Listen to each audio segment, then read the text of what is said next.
disciplined on what we can control, and I think we did pretty well at those things tonight, and it paid off. And the results are usually just a result of doing that, putting in your best, and sometimes it works out.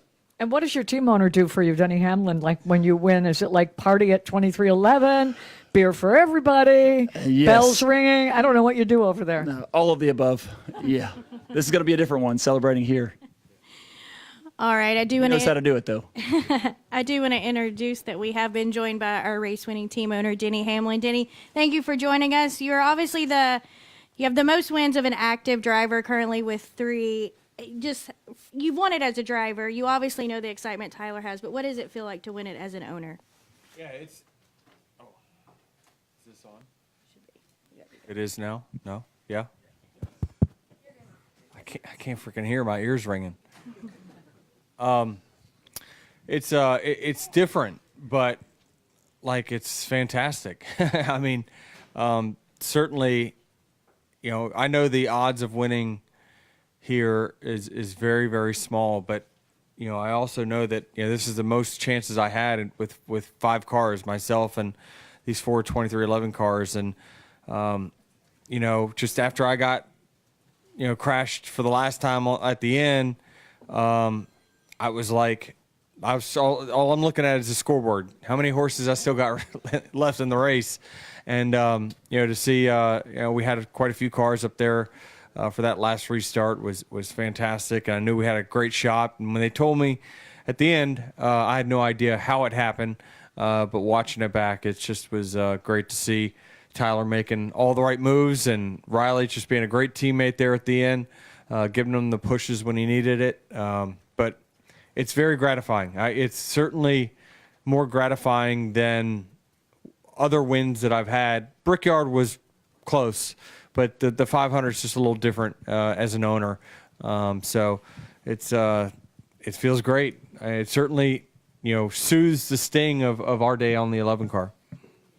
All right, we're going to continue with questions for Billy or Denny, and I will take the next one from Bob. Bob Parkhurst, Fox Sports. If both of you can answer this, that would be great. How do you feel like Tyler reacted to the winless season last year? Was he frustrated, angry, or is he a kind of more go with the flow? Like, how did he handle it all? From my side and the things we worked on, certainly frustrated, certainly disappointed, as all of us were. We had expectations and do have expectations way higher than that. But it was never a frustration of discouragement or disappointment or blame or anything else. It was collectively, how do we get better? How do we work on the things that we can improve ourselves? And he has been all in on everything that's come up from ownership, from within our team.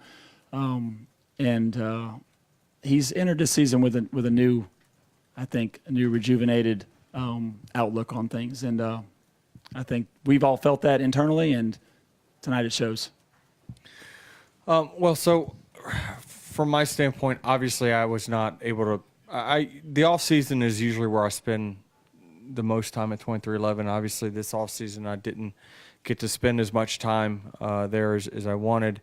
But I talked to a lot of people in the shop, and they felt like Tyler had changed his not approach. What's the word I'm looking for? It's just changed his outlook and really was optimistic, all in on correcting the wrongs, right, and wanting to get better this off season. So, you know, we held a ownership held a meeting with everyone in competition a few weeks ago, a couple of weeks ago.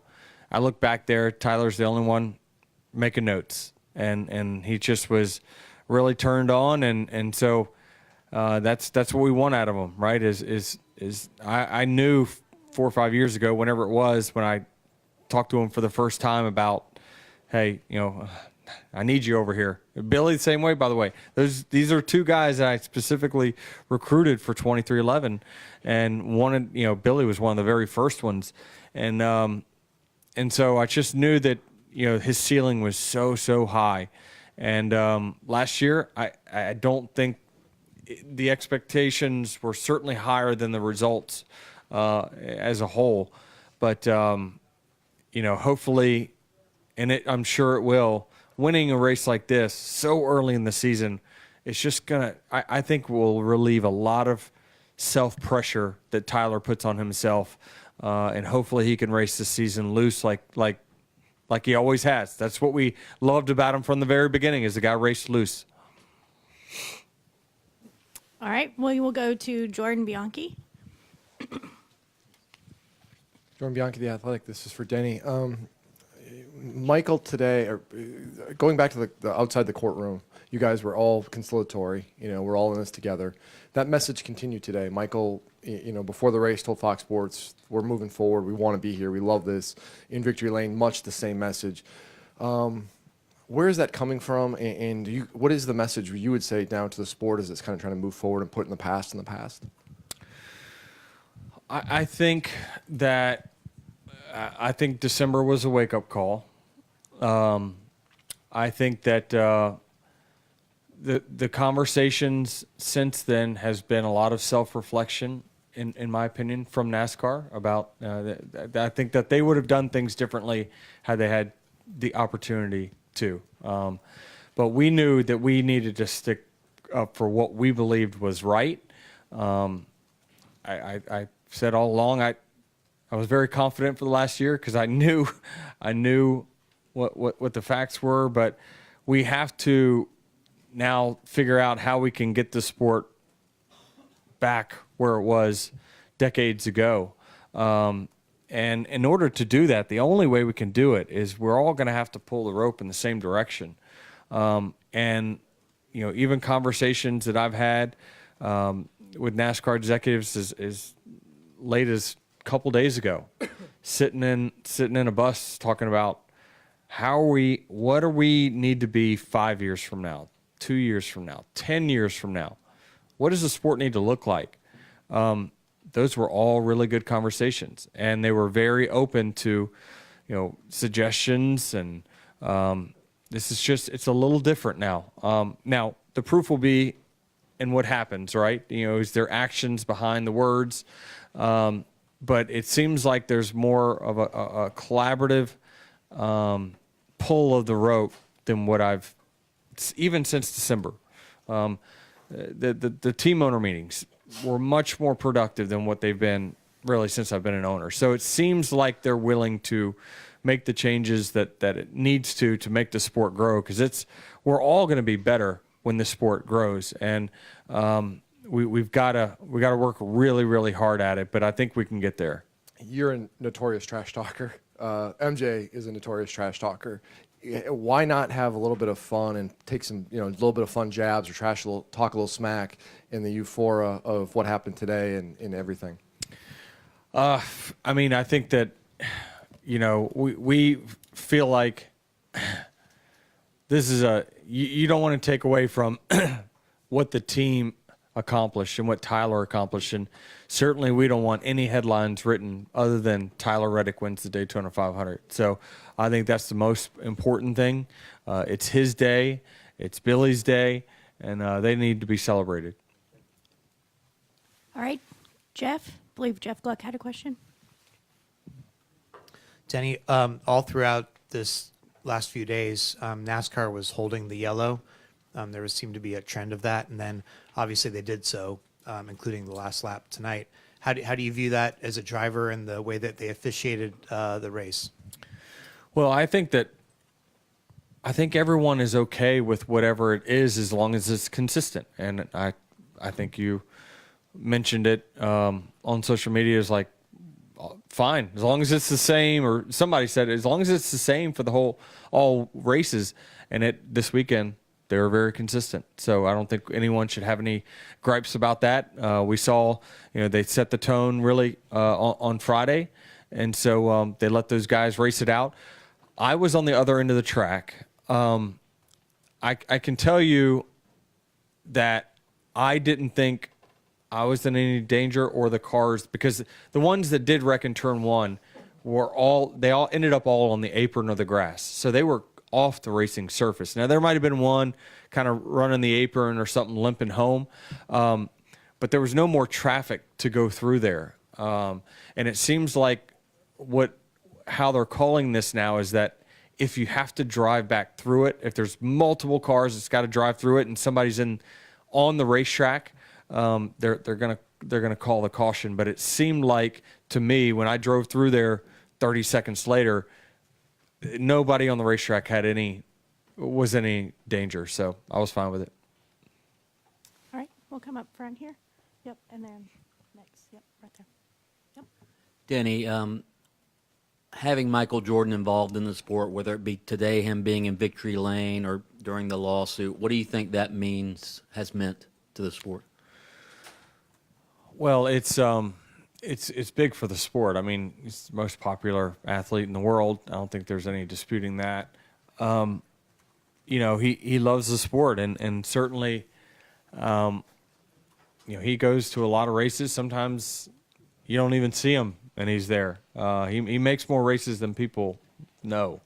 But he loves this race team, and in that same meeting that we had just a few weeks ago with the team, I reminded them about Talladega and how excited he was on pit road. And I was like, do you guys understand the responsibilities that you have, that you have the power to bring joy to Michael Jordan?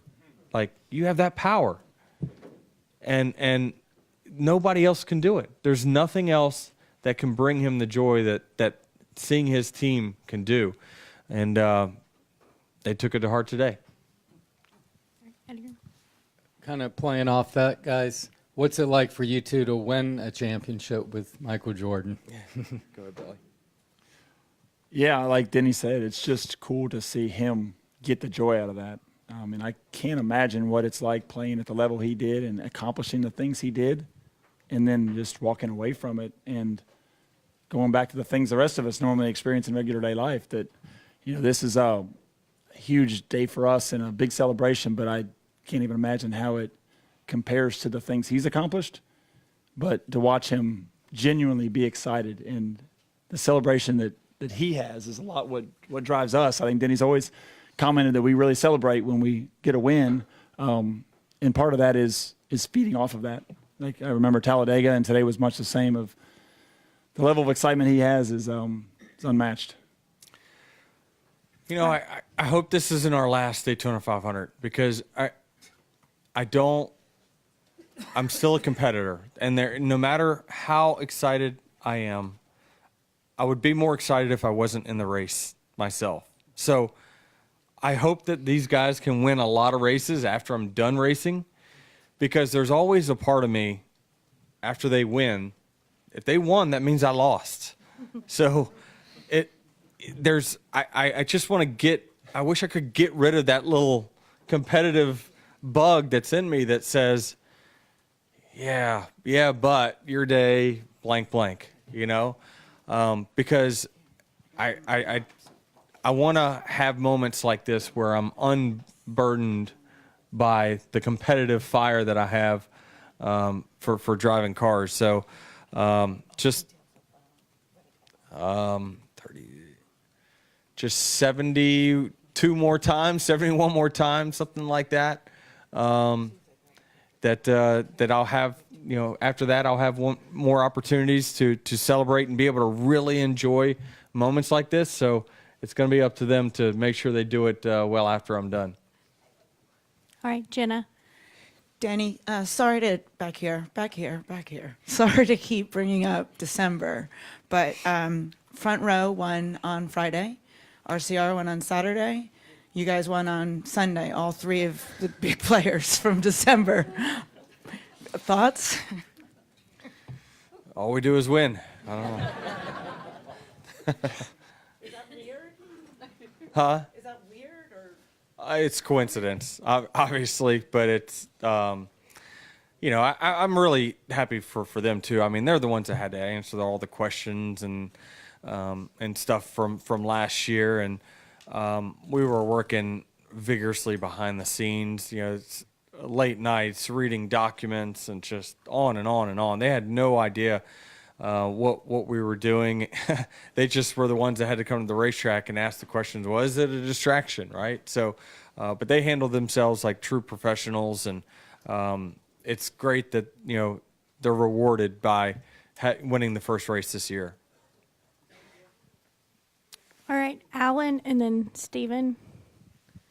Go ahead, Alan. Alan Cavana for both of you. Teams, drivers, maybe some fans that didn't win today, they pointed out the fuel-saving strategy in that type of racing, especially the 3 Toyotas in front, slowing down the pace. Is that fixable? Does that need to be fixed, that type of racing? Is there a fix to that? Well, I doubt there's a fix to it because we're just going to figure out the next way to exploit it. And I don't know that it needs to be fixed. I think we all as competitors are spending as much time trying to figure out what the next best thing is and how to combat what each other's doing.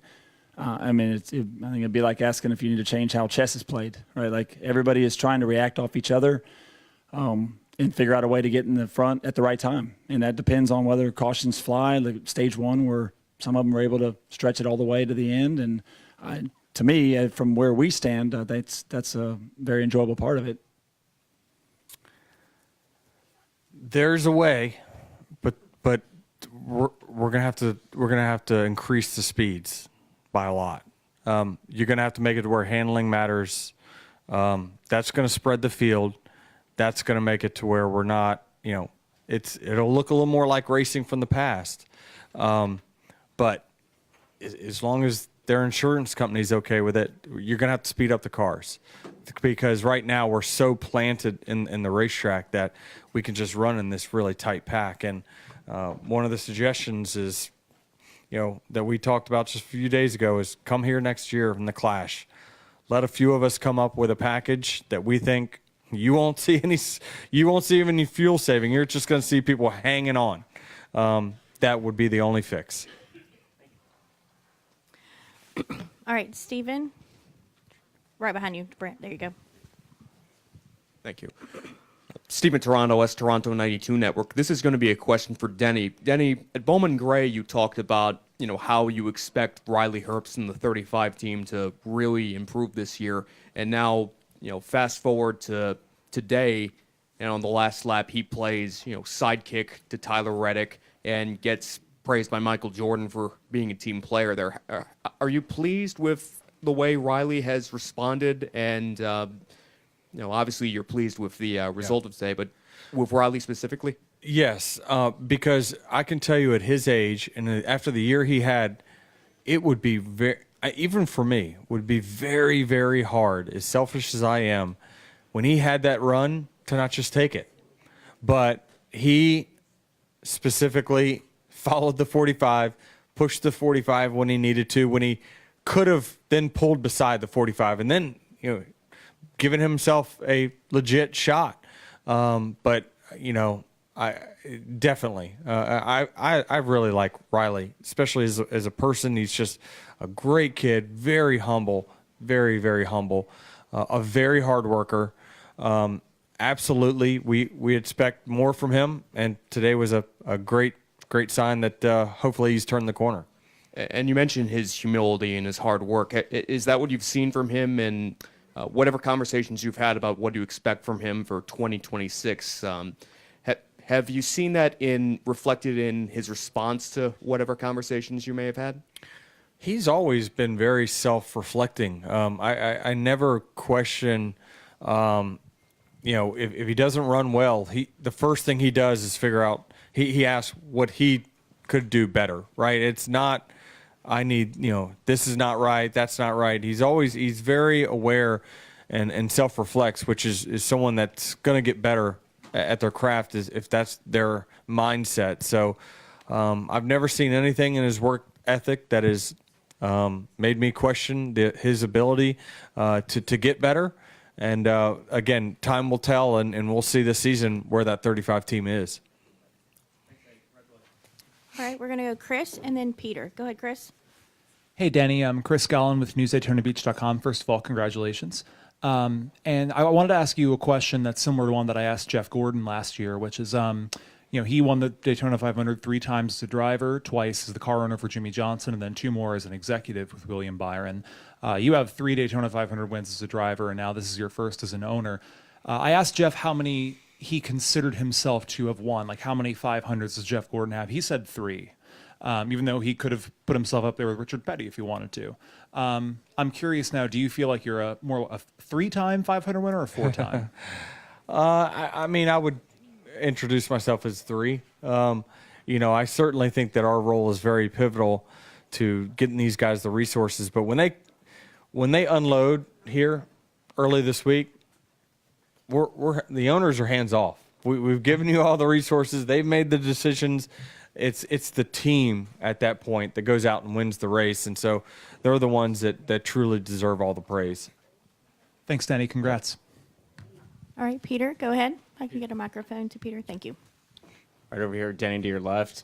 Bubba mentioned on pit road that it was a big deal for Chumba Casino to be on the winning car at Brickyard last year and now Daytona this year. As a team owner, how big a deal is that for the sponsor? Yeah, I mean, they're the main primary on the 45 for this year. They stepped up and did some great things. Xfinity over on Bubba's side stepped up to be the primary. So we got some great partners that really in the off season step up and loved to take the lead role of these cars. And so for them to have the last the Brickyard 400 win and now the Daytona 500. Somebody told me on the last restart that he was starting beside the other casino car. So I'm really glad that we got the better end of that deal overall. So I know that they're absolutely excited. Most of them are over in Australia. So they're, they've just been fantastic to work with, and to see them grow their presence and now be the main sponsor on that 45. This is a way to reward them for that. All right, and we're going to end with a question follow-up from John Newby. John Newby, fan buzz. Danny, earlier you talked about how the sky's the limit for Tyler. I know champion is the easy answer, but can you expand upon that further about, what heights you think he can reach? Yeah, I just know his ability and the ability to get the most out of a car, to get speed out of it. Certainly at times I can't get out of cars. It might be just for a lap, but he'll get speed out of it. And so it's once you find someone that can do that with raw talent, then you start to give him a little bit of racecraft, give him a little bit of 20-year-old wisdom from mistakes I've made in the past. Next thing you know, you've really created a driver there that has got all the pieces that can win a championship. Road course racing, that's been a big part of the NASCAR schedule over the last few years. While it's reduced this year, he's no slouch there. He can go compete. So he's really, other than probably short tracks, that's the last little step for him to get a little bit better at. He's there. He's got the racecraft, and I like Riley, very humble. He's not afraid to come up and ask a lot of questions, even though he's been in the sport now for a little bit of time. So I just try to do my best to, give him all the knowledge I have. Some of the stuff he, probably needs to think twice about implementing, but it's just my job to try to give him all the information and then let him do with it what he wants to. And that's what I love about my job, is that I'm able to come in on Monday, listen to what these drivers talk about, need out of their race cars on Monday, and can relate, because I was just on the racetrack too. So it allows me then to be able to allocate the resources to the right areas that I see fit. All right. I made the mistake of not calling up to the press box, so we're going to do that really fast, and then you guys will be clear. There is a question in the press box. Go ahead, press box. ChristianCatchFence.com. Denny, this is 3 top 10 finishes for 23-11 in the Daytona 500. What does that mean for the organization? That hasn't happened very often for you guys to have 3 cars in the top 10. Yeah, it's certainly a good momentum for the team. Certainly knowing that every race is really, this season's going to matter, whether it be someone that's trying to fight for a playoff spot or someone that's probably going to be battling for a regular season championship. So trust me, I'm going to be in a big hole leaving here, but my team's certainly going to feel good about going to Atlanta, knowing that they had a good points day here in Daytona. And it's just really this is where the most eyes is on our sport. This is good for our partners. It's good for everyone on our race team. Winning races certainly helps a lot of things, but when you can win the Daytona 500, I tell you, just early in the season, because I've done it, it really helps with momentum to start the year, because now you're not chasing anything. You're in a good spot. You can race a lot freer. So those guys that had a top 10, fantastic job for them. All right. To Billy and Denny, congratulations again to both of you. Thank you for spending time with us, and have some fun as you guys party. Thank you. Not too much.